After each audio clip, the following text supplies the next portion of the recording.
she knows that I ain't going nowhere. I ain't blowing no smoke. I mean, I've been sober, but you should've known it, that I wasn't going. Hey y'all, welcome back to my channel. So today we are talking about booking your cruise and how to budget your expenses that will be needed so you don't have any surprises towards the end. That's what we're talking about. But before we get started, like, subscribe to me.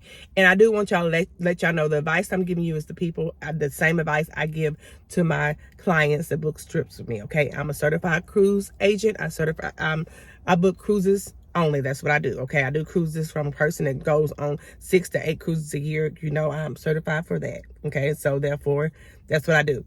So back to what we're going to start off with. I should have wrote a list down, but I'm going off the top of my head, okay? First thing is, when you're booking your cruise, go ahead and get your gratuity already in that payment, okay? And when you're booking it, know how much you want to spend for that cruise, like literally how much you want to pay up front to get the cruise paid off. What is your budget? So you know what kind of room you want to get, what you want to port out of, all that kind of stuff. Know how much the cruise itself is you have for the cruise, okay? So we got that. You got the cruise amount, and the next amount is going to be the transportation, what you're going to do, like transportation, room and board, flight, driving, train, hotel before you go, like eating while you're at the hotel. We go over that too, okay? And then once you get on the ship, okay, do you want to go on an excursion?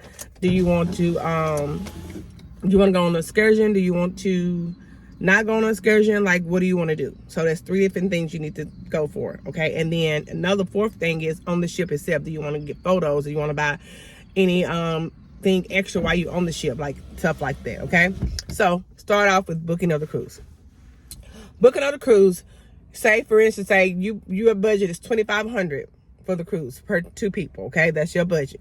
So in that $2,500, you want to go ahead and get your gratuity. You want to figure out what kind of room you want, and you need to know if you got that $2,500 up front or if you want to make payments on it. And meaning, if you want to make payments on it, that means your cruise needs to be however long you think you're gonna get $2,500. So if you're gonna have the $2,500 in 3 months, your cruise needs to be 6 months out the way, okay? But if it's gonna take you more than 3 months to get that cruise, your cruise needs to be at least 9 months out the way, okay? Because 90 days, you have 90 days before your date to pay the cruise off, okay? So that's how you do that. And you want to go ahead and put your tips and your gratuity in there. And then I advise you to go ahead and get the protection, the protection of the cruise. So if something happens, you won't lose all your money, okay? So that's something I advise you. So that's one budgeting you have, okay? So let's talk about budgeting for the cruise itself, like anything extra you want on the cruise, or you want to go on an excursion for the cruise, okay? So you have 2 different people that budget. You got one person that try to budget and they put money up and they go back to spend it because it's there and they think they can get it back up, okay? They have that kind. Then you have a budget like me. I'm a type of person that if I can't save it, I got to put it somewhere so I can't touch it, okay? So what I do is when I have an extra $25 or extra $50 or extra $100, I go and I purchase cruise cash, okay? So that money's going to be on my account when I get there, okay? I mean, that's going to be for my excursion money if I want to do something when I get there and don't prepay for it. It goes for my pictures. It goes for my casino. It goes for my alcohol drinks. It goes for whatever I want, okay? So I add that to it. So that's money. That's like a savings account, but it's going towards my cruise, okay? And it's going to be sitting there when I get on my cruise ship. If you want more details on that, let me know. I can give you a breakdown how to get that money off that cruise cash and all that kind of stuff. But that's one thing you can do after you pay your cruise off, add that money to that, okay? And then I don't drink that much.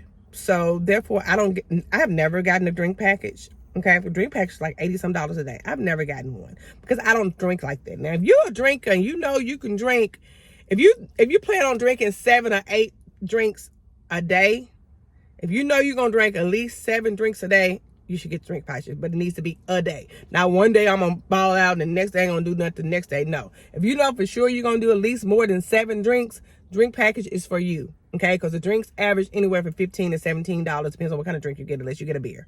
Okay, so that means it's going to add up to the $80 anyway. So you might as well get the drink package. But if you like me, may do 2, 3, maybe 4 drinks, but I don't even drink on a daily, I'm gonna take my bottle of wine and I'm good to go. I'm gonna drink my wine while I'm there, right?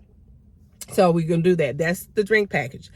So that's how you know if you want to do the drink package. Now, if you know you're going to do 7 or more drinks a day and you know you're going to do it every day, drink package it is. But if you think, okay, I might do maybe 3 or 4 drinks this day, and the next day I'm not going to drink one, no drink package. That will save you money, okay? Because if you go on a long cruise, a drink package per person can cost you anywhere from $500-$600 per person, okay? So that's that one. Then excursions. Excursions, I won't say... I advise you to do an excursion through the cruise line of your choice to make sure that you don't get left. But you can still do one outside. Like if you go to Mexico, like if you go to Cozumel, you have Mr. Sanchez. You have I can't think of the other beach, Paradise. And I love Paradise. I like both of them. But you have those, but that's not through the line. That's not through the cruise line. That's through them. Okay, and what you do with them, you pay a deposit with them online before you get there, because you have to book it before you go. Pay a deposit, and then you pay when you get there. Okay, so you have time to get that money up, but you have to pay when you get there. And or sometimes just put you up some money aside to go and have some eat somewhere or have some drinks up. You know, put some money up for that. Okay, so budget for when you at port. If you're going to 3 or 4 different ports, budget on how much money you want to spend at each port for any kind of souvenirs, eating, drinking, excursions or whatever. Me personally, if I'm going to multiple ports, I go to one excursion. If I'm going to 4 different ports, I'm going to excursion only on one of those ports. So you want to pick which port you want to go to, what you want to do your excursion on, okay? And that'll help you budget your money out that way as well. Okay? Then when you get on the ship, you can, if you're a gambler, of course, they have a casino. So therefore, put your money up for the casino. But only what you want to win, or not win, but play with. What you can afford to lose. That's what you want to take, okay? So you'll take that. But if you're not if you don't if you don't gamble, that's more money in your pocket. Because on the cruise ship itself, really, I have went on cruises and literally didn't take nothing but $100. I'm not going to casino. I done been to these ports before. I'm just going to get something to eat while I'm on the port, okay? And I took $100. That's all I needed, because I get food free on the cruise ship. I brought my 12 packs of soda. I bought my bottle of wine. I don't drink alcohol for real, okay? So I really didn't have to get anything on the ship. I didn't want any pictures because I already got pictures, so I don't need more pictures at this time. I got plenty of souvenirs, so I didn't have to bring any money. Like, you really can go on a cruise if you know all you want to do is relax and not spend any extra money. You can do that. It's possible. But it's all what you want to do, okay? Because who wants to go on a cruise and not experience something? But I had to learn this, because the first probably 6 or 7 cruises I've been on, I was bringing a lot of money, like $1,000 stock. I want to do this excursion. I want to buy pictures. I want to go and get me something out the carnival shop. I want to get some jewelry. I was doing a lot, but you don't have to do that. But if I'm your travel agent, I walk you through all that. When it's close, book me, and we'll see what we can do. I got you, okay? But that's that. That's how you budget on that. That's how you budget on when you book it, and budget on how to pay the gratuities, and budget on when you get on the excursion. How to get an excursion if you want to. But I did not talk about extra food. Like if you want to go to the specialty dining room, some of the cruise ships, all cruise ships got specialty dinings, but the smaller ones might have one extra, or maybe, 2, something special. But if you want to eat something special besides the regular, take more money for that, okay? But a lot that. And then, if you pre-cruise, I advise you to go the day before. Now, if you 4 hours out, you can drive, okay? But if you got to catch a flight, a train like I do normally, most of the time I do a train. Like a train, plane, anything like that, you want to go the day ahead, because you never know what's going to happen. Because once you missed your cruise, you don't get that money back. It's gone. Okay? So go the day before, but a lot that you got to eat the day before, whatever port you in. If you're in Miami, that food is expensive in Miami. Like, they got some good food though. But you got a lot for eating and your room, okay? And then if you're flying, or if you're not driving, you got a lot for your Uber, your taxi, or whatever kind of shuttle experience you want to get across that. You got a lot for that. But when you're booking it, it's good to have a travel agent like me, so I can help you who you need to get a car from. If you're in Miami, you use this shuttle. You're Orlando, you use this shuttle. You're in New Orleans, I advise you do Uber, because they be taxing on them taxis. You know what I'm saying? But I'll be able to help you that if I personally help you. So I think that's all this video is about, is just how to budget.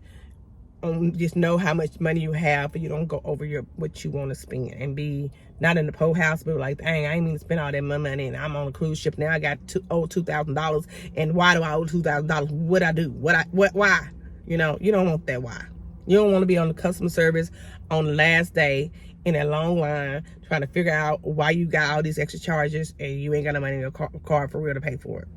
Okay, so I'm not gonna hold y'all long. Please like, subscribe, and I'm gonna do another video on how I cruise on a budget, like what I do, like budget wise, to not spend as much money. This video is about how to budget the cruise. I'm gonna show you how I'm gonna cruise on a budget with a certain amount of money. Okay, thank y'all for watching, and please contact me and I can help you book that next cruise. Bye, because I live the cruise life. I'm your cruise life girl. Bye.